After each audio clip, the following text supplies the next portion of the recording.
If you just got in from outside, you can't deny the skies are looking pretty good right now. Thanks for choosing us this afternoon. I'm Brooke Buckner in for Journey Taylor, here with meteorologist Tracy Bean. Hello, it is so nice to share the desk with you. Thank you, I'm happy to be here. It's our first show together. It is, and it is a fantastic day today. And so get outside today and enjoy it, because those temperatures are rising and so are those humidity levels, and it's going to change here in the next couple of days and feel very, very different.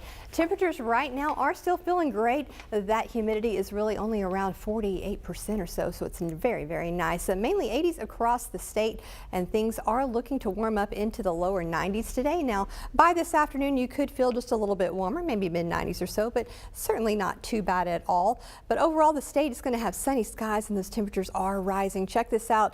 Our average is right around 88, and you can see we are well above that. Today, 92, tomorrow 97, and by tomorrow evening, the entire state will have all of that humidity back for us all to enjoy. Saturday and Sunday certainly looking to be very, very warm. Those heat index values could be anywhere from 100 to 105. We're going to talk a little bit more about that in my forecast coming up in just a few minutes. New details this afternoon as reproductive rights take the national stage following a Supreme Court decision just moments ago. Skylar Henry shares what this means for abortion access moving forward. The U.S. Supreme Court ruled that the so-called abortion pill mifepristone will remain available, saying the plaintiffs lacked standing to bring the case. The first thing the court says here is don't walk into our doors unless you have an injury, unless it's caused by the government action that you're complaining of, and unless it can be remedied.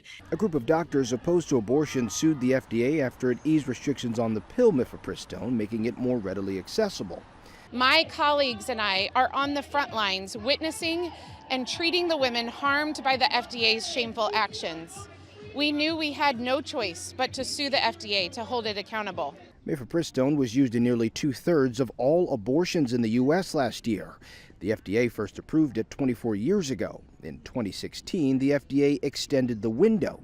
Women can take mifepristone from 7 to 10 weeks. And during the pandemic, it said an in-person doctor's visit was not needed, allowing mail-order pharmacies to ship the drug nationwide. The data are very, very clear that mifepristone is extremely safe, extremely effective. Over 100 peer-reviewed journal publications have shown this over and over again. This is the court's first abortion decision since the conservative majority overturned Roe v. Wade 2 years ago, though their opinion here is centered around the plaintiff's lack of standing rather than reproductive health. The court still has another abortion-related case to weigh in on before the term is over. Skylar Henry, CBS News, the Supreme Court. Back here in Arkansas, the race to build a casino in Pope County is heating up as the Racing Commission reviews the applications of two developer groups. Cherokee Nation Entertainment and Gulfside Partnership both submitted entries to be considered for the final gaming license. But Gulfside went into the race lacking support from the county judge. And according to officials, without that key requirement, it leaves their opponents with better cards to deal. And if you don't have that letter of support, it's simply not considered a qualified application. And so that's what we saw here. Gulfside submitted an application. They didn't have that letter of support, therefore it doesn't move forward. Despite being dubbed the underdogs in this competition, Gulfside still submitted an entry anyway. And officials say those very actions could lead to more legal challenges down the road. While one license could soon be granted, another is being stripped away, with officials deciding the fate of a medical marijuana dispensary in Hot Springs. During a hearing on Wednesday, ABC directors ruled for the owner of Green Springs Medical to halt operations. That decision comes after regulators say they found the business violating state law multiple times.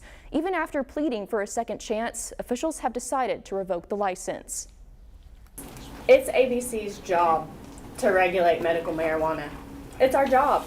And if we turn a blind eye to the issues at Green Springs, we're not doing our job. The dispensary's owner will have no choice but to close up shop as he's no longer qualified to make patient sales. But he says he plans to appeal. Alarms are sounding as scammers are on the prowl, always willing to strike when you least expect it. Their most recent prey being a woman in North Little Rock who lost a huge chunk of cash after falling victim to sketchy tactics. 86-year-old Sandra Jung says $10,000 is down the drain after receiving a message claiming her computer was infected with malware. Skeptical at first, things took a left turn when she went fishing for answers.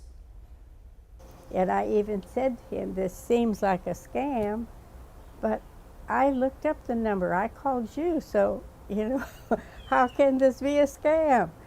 The Better Business Bureau weighing in with some advice. If you look up a company number, scroll past the first set of advertisements that show up, then look for an official source. From stolen information to vandalized homes, looting is becoming a growing concern for lawmakers, with more instances popping up in areas hit hardest by severe storms.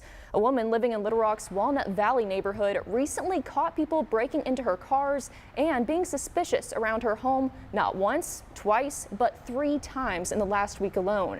A scary situation that has neighbors hoping for more security around their homes. We just want our neighborhood back. We want it to be safe, and we want our kids to feel like we're okay as well. If you happen to see anything out of the ordinary happening in the community, you're urged to call local police. A man in Jacksonville is dealing with a similar situation after having the foundation destroyed for what would have been his future home. For the past 17 months, Jeffrey White says he's been working to get his project off the ground, and to this point, he's been making major progress. But that changed when someone decided to ruin his hard work.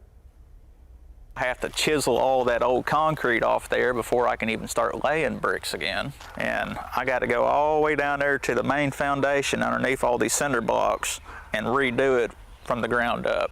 White is uncertain for what's next as material costs continue to skyrocket, holding him back from reaching his goal. As the heat cranked up, making sure you have enough fluids is key to maintaining good health. For parents, here's a few ways to get your kids to drink plenty of water. Much of our body is made up of water. When it's hot outside, we have to refill it, and children can be especially vulnerable to dehydration. I always get asked how much water should my child have, but dependent on their activity level, their age, it's going to be different. Signs of dehydration in children include dizziness, drowsiness, dry mouth, sunken eyes, crying with little or no tears, urinating less often, or having fewer wet diapers. To support a child's hydration, take water everywhere you go, says Strong for Life licensed and registered dietitian Catherine Sherry. Let them pick out their own water bottle. Let them decorate it with stickers so they take ownership of it. Sherry says to add fruits, veggies, and herbs to the water to make it full of flavor without adding excessive amounts of sugar. One thing I love to do is when my berries have seen better days in the fridge, I'll mash them up and put them in ice cube trays. And so I'll use that as ice. And as that ice starts to melt, it makes that water more sweet. Sherry says to avoid sports drinks unless the child is vigorously active in the heat, since food and water can replenish electrolytes without extra sugar, and limit use of juice and other high-sugar beverages. There was a meta-analysis published that juice does contribute towards obesity in children. So when thinking about offering it, we want to keep it minimal. With summer in full swing and more people being around one another, the chances for catching an illness of some sort is greater than before. You'll need to take precaution when partaking in summer activities, like heading to the water park or a trip to the pool. Germs are just about everywhere and could pose a threat at any given moment. Some places are already being shut down due to viruses being spread, and health officials are bracing for more impact.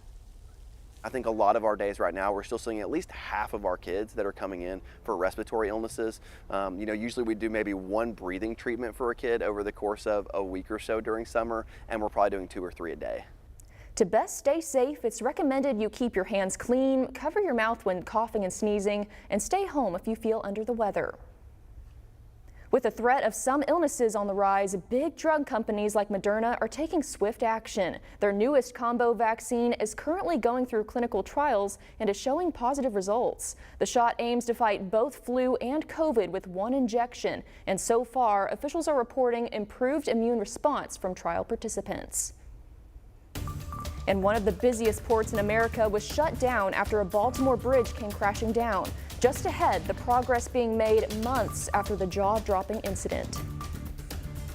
We've had a few days that have felt absolutely wonderful, but those dew point levels, well, they are on the way up, and so are the temperatures. I'll have your Father's Day forecast coming up after the break.